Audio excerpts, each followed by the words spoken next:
My world that I want to have a little pride in. My world, and it's not a place I have to hide in. Life's not worth a damn till you can say I am what I am. I'm joined today on LGBTQ Live with Cassandra O'Connor. Cassandra, first of all, welcome to LGBTQ Live and welcome to Irish Radio. Thanks for having me, Mix. I'm really excited to be here. Yeah, look, you and we first came in contact about, 6 months ago or thereabouts, a little bit more. And at that stage, you were very fearful because you had huge reservations about what we would call the Great Orange Monster. Now, Absolutely. You probably recall, I didn't share that because I said all along, and it's turned out to be correct, that I said Joe Biden was going to get elected, that the Orange Monster was going to be exorcised, and that turned out to be true. How did you feel on, if you like, early November when you saw that prophecy was coming true? I was super excited and very surprised. I'll tell you why. Whenever Trump won the first time, when he was running, I thought, well, this guy can't get elected. I never in my life would dream someone that horrible could be the leader of America. So when that happened, I think my mindset shifted, and I really believed this man was going to be king, of America. So whenever he was ousted by Biden, my heart just sang. Absolutely. I was so scared he would get a second term and then basically stay in forever. The fact that he could get elected in the first place is it's mind-boggling. So I absolutely feel so much better. When I came to you, I was pretty terrified of my future, and now things are looking a lot better for sure. Yep. If I could put it in perspective for our listeners, when you and I first spoke, you were very seriously considering asking for political asylum in Ireland or somewhere in Europe because of, if you like, Trump's attitude to not only LGBT people, but particularly trans people. Absolutely. Well, what I saw was, I had already suffered lots of abuse on the ground. I was pushed out of a federal position, originally before he was ever president. And then when he became president, he removed my insurance coverage as a trans person. And then he started repealing all of our rights, our human rights. So in my mind, what was happening was, the dehumanization of us as individuals, as trans people. So yeah, I was looking for any kind of way to be disassociated with America so that he couldn't touch me. And one of those routes was, political asylum, which I knew wasn't going to happen. It was a long shot, but when you're drowning, you reach for any rope you can, basically. Absolutely. Did you find it surprising? Because, I'm not going to defend Trump in any way because he's a lot of his actions and his speeches are indefensible. But when he was just, if you like, a crooked businessman in New York, he actually had what we would call, he was considered to have a relatively liberal agenda in the sense that he tended to support the right to choose. He tended to support LGBTQ rights. And then the next thing you discover, well, maybe that was all just a con, or maybe this is a guy who'll say anything to anybody that will get him his own way. Were you surprised initially when he turned that way, or was it clearer to people in the US? So I wasn't so surprised because, years ago, Trump said something to the effect of, if I ever ran for president, I would be a Republican because I think it was something they're more gullible. The thing is that people at that level, and with his sort of immorality, his lack of morals, they'll become whatever they have to seize power. So for me, I don't know that Trump the man really cares about trans people or hates trans people. All I know is Trump the entity saw it as his ability to control the right or to appease the right, because Trump is a figurehead of a movement that's been in the underbelly of America for far too long. He's a symptom of what's going on underneath. He's really not the cause of it. Trump was terrible, but we really should fear those who put him in power more, I would say. So I wasn't shocked that he used that angle to keep power. Absolutely not shocked at all. Yeah. Can we turn to the biographical side? You're a trans person. What's your I always ask people this, of how far back does it go when you realized that you were trans, and at what point in time did you decide to progress that belief? Oh, I can tell you exactly, actually. So, I mean, everyone has a little bit different way of talking about this and the language they use. But for me, it wasn't so much that I realized I was trans. You know, I was 7 years old, and I remember we were getting out of the bath, my brother and I was brushing my hair. I grabbed my grandmother's brush and I was brushing my hair in the mirror. And my brother combed his hair and left. And my grandfather came in and he's like, "What are you doing?" And I'm like, "Oh, I'm brushing my hair." You know, I was playing with it, different styles. And he's like, "What are you doing? You know, this is not for boys. You know, only women and faggots like Dan Quayle look in a mirror and brush their hair." Mm-hmm. So, you know, right away I was like, wait a minute. So in my mind, I was going to grow up like my grandmother, and my brother was going to grow up like my grandfather. That was our future. And I got this horrible realization that the world didn't see me that way. I realized suddenly that that wasn't the trajectory that the world was going to allow me. And I remember just going in my room and crying and crying. And from that day forward, I felt under siege. So I always played with dolls. I always wanted my hair long. I love pretty dresses, you know, and obviously women don't have to play with dolls or wear pretty dresses. We have the whole spectrum. But for me, I wanted to be like the women in my life. Mm-hmm. So my grandmother was my role model. My aunts were my role models. I wanted to be like them. That's how I saw myself naturally. And so realizing the world wasn't going to make that available to me was pretty crushing. And I dealt with that through my entire life. You know, I was constantly playing with dolls, you know, getting skirts and dresses from the thrift store when no one was looking and putting those on when no one was around. So I had this outlet. I remember one year there was a local couple, an older couple. The husband was carving these really beautiful cradles, and the wife was crocheting these beautiful outfits for these baby dolls. So together they were making this cradle and baby doll gift set for the girls in the community. And I went up and I wanted one. So they gave me a set, and it was just my most precious toy in my childhood. And my father found out about this, you know, within the first hour, of course. And he went over and he screamed at them. He drugged me over there and he's like, "Why are you giving this stuff to my son? He's not going to be a faggot." And, you know, it goes back to that same mentality, the whole mentality of toxic masculinity. And this is for boys, that's for girls. And you're a faggot if you do these things. And he threw the cradle of the doll on the ground. And he's like, "Don't you ever talk to my kid again." And so I snuck back over later on, and I was like, you know, "Please, can I have the cradle and the dolly?" And the wife wanted to do it. And the husband's like, "No, we have to respect his father. You know, it's not our place. I'm really sorry. I think you should be able to have it, but it's not our place." So, you know, these are kind of my childhood memories of going against a system that didn't recognize who I was. Mm-hmm. I'm going to ask you something here because it's, you know, as George Bernard Shaw says about America and Britain, nations divided by a common language. In this part of the world, it's very uncool to use the F word. Yeah. It seems to be much more common in the US. What's your thoughts on that? I mean, I appreciate you're using it in a sense that it's not being derogatory against LGBTQ people, certainly not being derogatory against trans people. But is it, I mean, I'm assuming that in the US it is almost exclusively an insult.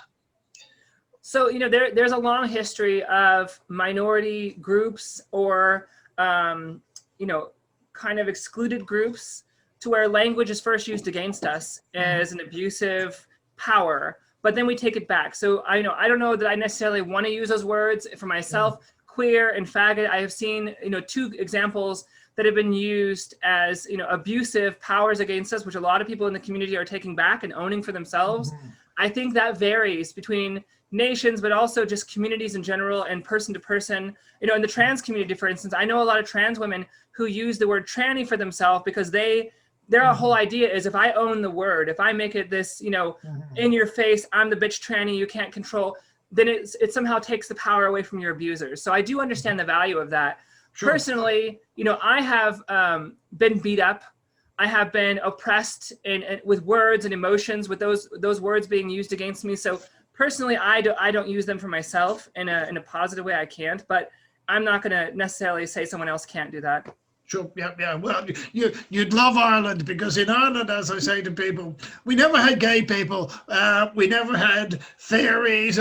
We just had queers. Yeah. And, you know, come forward 40 years later, everybody else has caught up again.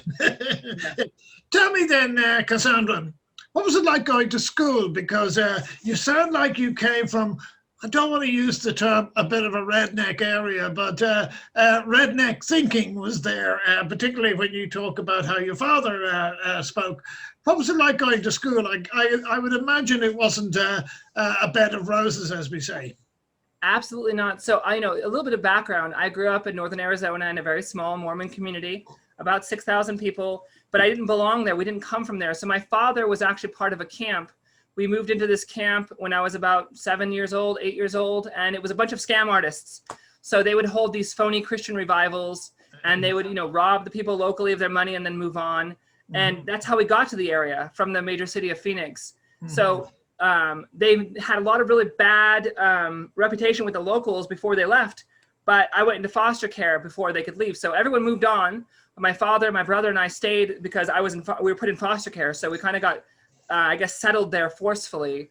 And they never forgot that. My brother and I paid for the crimes of that camp forever. The community always looked at us as these, vagrants. And we were one of 3 Irish American families. And a lot of people don't realize this, but Irish Americans are still seen as other or abusive or poor or dirty in a lot of areas of America. We were one of 3 Irish American families in that community. So anytime a crime was committed, they were at our door.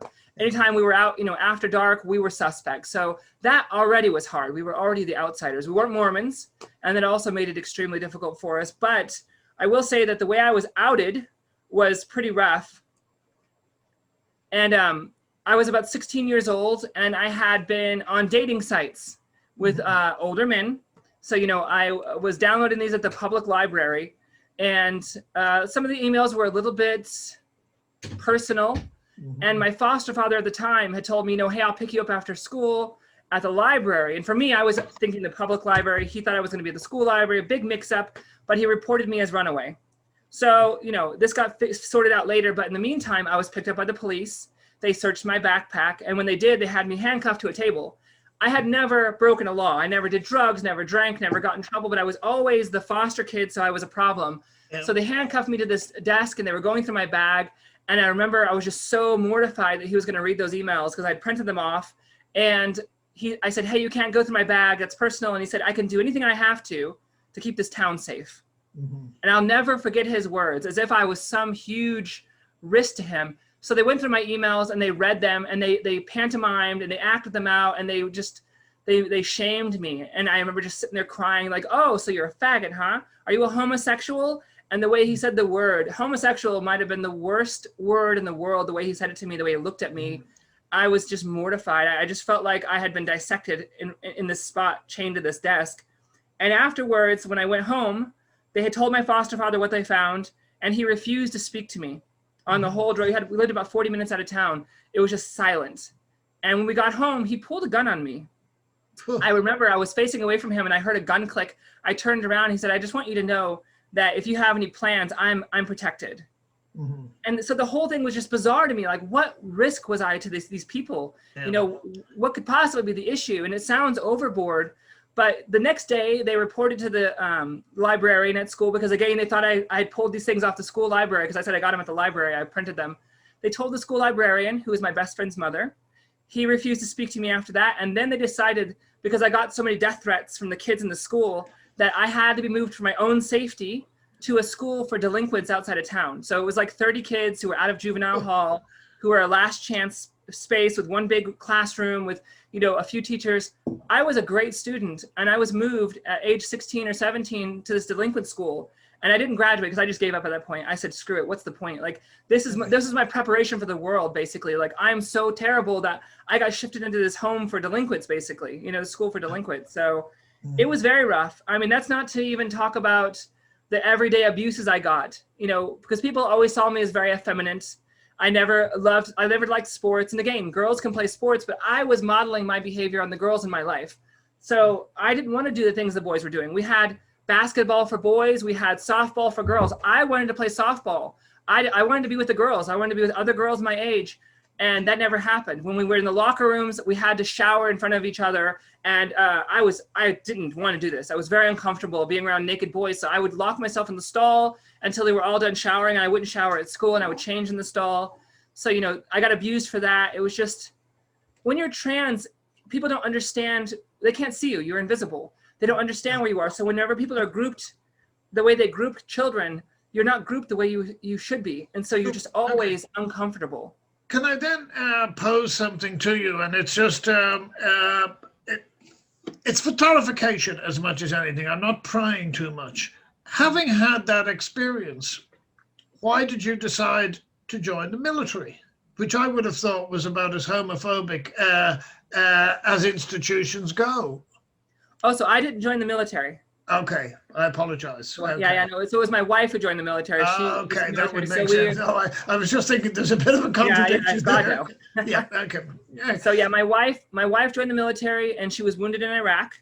So she was medically discharged with a full retirement from the military in 2005. Mm-hmm. So we still have a pension from the military. We have our insurance to the military. We have flights to the military. We're kind of locked into that system. And she's also a civilian employee for the military, so we're also on the base because of that. Okay, yeah. But I work for them. I work for them as a okay. That makes a great deal more sense, because I thought actually you were in the military based on our conversations. So when you hear, when we read over the last 2 days that President Biden has reversed the great orange monster's decision about trans people serving in the military, how did that make you feel? I was shocked, actually. You know, I didn't want to vote for Biden. I didn't really feel like he would deliver. I didn't feel like he really cared about the trans community. I felt we were a talking point. And so I was shocked that so much happened so fast. My whole mentality has been with the Democratic Party that they use trans and LGBT rights as a carrot that they constantly hold, like, we're going to do this for you, we're going to take care of you, we care about you, and like elect us.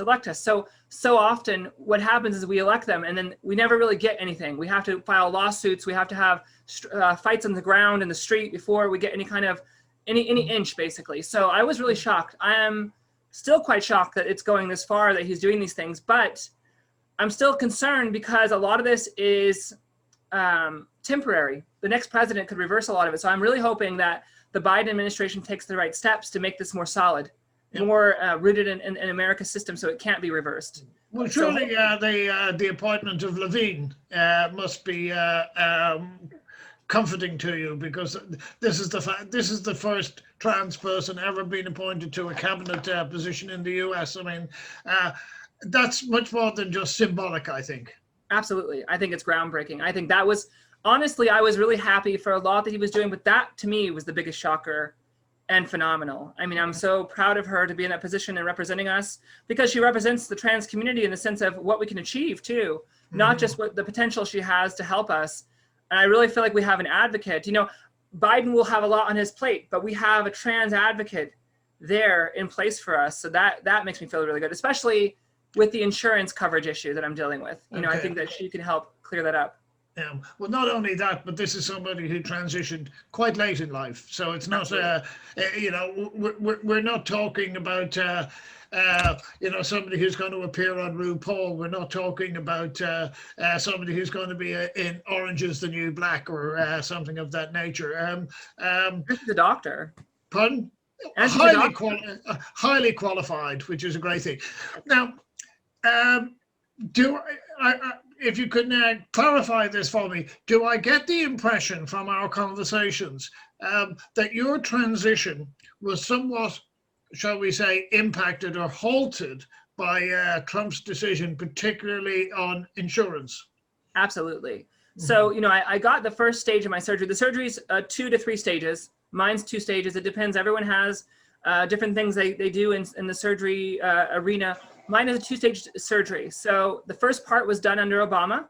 He allowed the coverage under TRICARE, which is the military insurance that we have. So I got the first part of the surgery done. And then while I was healing, Trump came into power. And then one of the first things he did was he blocked coverage for trans people for surgeries under TRICARE. And so that put me into this limbo position where you're supposed to have the second stage within 3 years of the first stage. I'm already at year 4. And so at that point, I have insurance, but I can't get my surgery taken care of. I can't get the second part taken care of. So I'm kind of Frankenstein. That impacts my life on so many different levels. I can't even describe to you what it's like to be stuck in between these worlds, basically. And so I had to look for other methods. I went to different organizations for help. I tried to contact attorneys, and basically they all saw this big orange goblin up at the top as this impossible impediment, and no one would really help me with this situation. I tried to fundraise, and let me tell you, as a trans person, fundraising, it is a raw experience at best. You have to appeal to strangers. You're already with your hands out like a beggar saying help, and they're gonna say everything to you. I've gotten it all from like, well, why don't you get a damn job? My wife works full-time. I take care of my kids full-time. I homeschool 3 kids, which is a very, very busy job. I have a job. We pay our bills. We don't expect people to like give us money, and then they'll say things like, oh, get insurance. You just need to get insurance. And I would try to tell them I have insurance. But the problem is with us, we're caught in this in-between civilian and military world. And most people can't relate to what we're going through. So it's hard for them to do that. And then of course you have the transphobes. I got so much hate asking for money online. Everything from like lesbian and gay people who are extremely transphobic. I didn't really realize that underbelly existed of what they call gender critical, which is just another word for anti-trans Nazis. I got classic transphobes from the redneck world. I got everybody. You get this abuse daily, and you're getting 1,000 views. You get your fundraiser out there. Lots of people see it, but maybe 2 people actually give you something. And then you just get tons and tons of abuse. So it's been, I think, 1.5 years I've been trying to fundraise, and I raised $1,000, but most of that came from people who already knew me. And it was just basically by going through this gauntlet of abuse. Yeah. So, that's been my experience. Now what I'm hoping is, I'm kind of late to the game with the surgery. Even if I got the surgery this year, I have a lot of issues that are going to complicate the surgery because I've waited so long. So I'll have to probably have a 3rd surgery now. And, it's a 1 year waiting list for most of these doctors.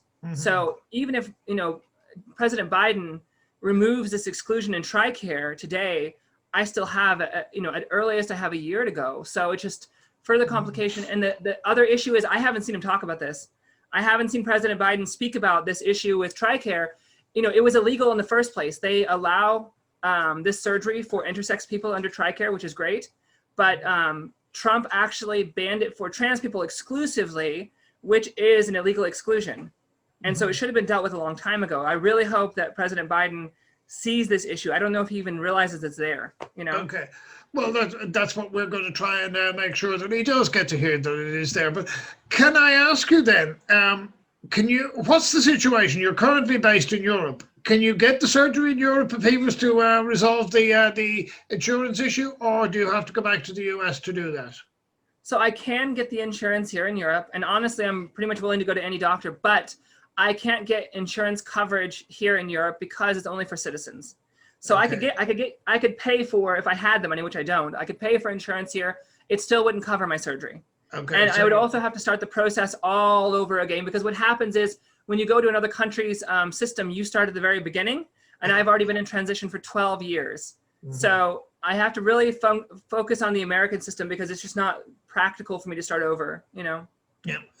Again, without being too personal, you said your formative experiences were in Arizona. Do you have to go back to Arizona, or can you pick anywhere in the US, somewhere that may be more trans-friendly?